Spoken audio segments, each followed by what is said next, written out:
பிடிச்சிச்சா உனக்கு? போய் துளசி பிச்சு சாப்பிடுங்க போங்க, சரியாயிடும். போங்க.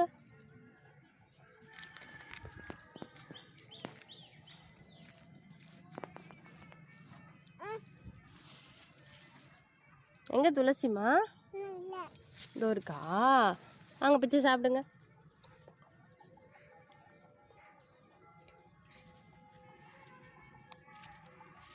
சாப்பிடுங்க.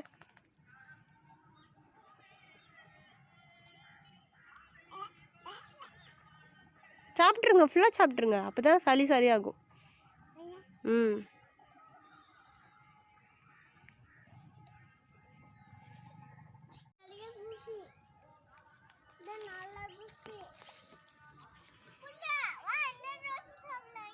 இது நல்ல துளசி. சாப்பிடுமா, சாப்பிடுங்கம்மா. ம்.